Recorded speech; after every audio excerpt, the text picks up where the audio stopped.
మనం ఊళ్ళో ఒక్కటే పార్టీలో ఇద్దరం కలిసి మెలిచి మంచిగా తిరిగి ఉన్నాం. ఇప్పుడు నువ్వు ఆ సార్ వెనక మర్ర పోయి మన ఇద్దరం శత్రువులం అయిదాం ఆరా? వద్దు, ఇది పద్ధతి కాదు. నువ్వు అసలే పోక ఆ సార్ వెనక మర్ర ఆ పార్టీకి పోక పుణ్యం ఉంటుంది. ఇంతకు అన్న ఎవరెనక మర్ర పోతాండు? అన్న పోతే నీకేంది? మీరిద్దరు ఎందుకు శత్రువులు అవుతారు ముసలోడా? ఆ ముచ్చటేందో నాకు కూడా జరంత చెప్పరా అదే. అది కాదురా లచ్చుడు, ఇన్ని వద్దులు మనం ఇద్దరం మాకు ఇదే పార్టీలు ఉండి ఇప్పుడు అధికార పార్టీని కాదని అదేదో పార్టీలకు నువ్వు పోయేది ఉంటే 10 మంది 10 రకాలుగా మాట్లాడుకోరారా? ఇది పద్ధతేనా చెప్పు?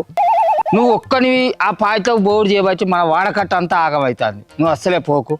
నేను చెప్పింది నీకు ఏది కావాలంటే అది నేనున్నా కదరా. నువ్వు ఎందుకు పోతావు చెప్పు ఆ పార్టీలకు? వద్దు, పోకు. మంచి పద్ధతి కాదు ఇది. పోతాతా నీకు పుణ్యం ఉంటదే. జరంత ముచ్చటేందో నాకు అర్థమైతాడు చెప్పే. వీడు 20వ తారీఖు నాడు జీవన్ రెడ్డి సార్ పెట్టబోయే ఆ కారు పార్టీ మీటింగ్ కు పోయి జీవన్ రెడ్డి సార్ తోటి కలిసి వీడు కూడా కారు పార్టీలో షరీక్ అయితే అని పోతాడట పిల్లాంచను.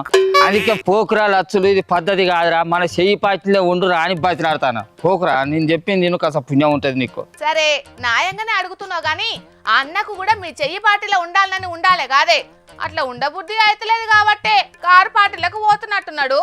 నువ్వు అట్లా మాట్లాడటం మీద మాసం మొక్కందానా? ఇన్నొద్దులు మా చెయ్యి పార్టీ ఇష్టం లేదే వీడు మా చెయ్యి పార్టీలో తిరిగి ఆడా. వీడికి చెయ్యి పార్టీ అంటే బాగానే ఇష్టం ఉన్నది.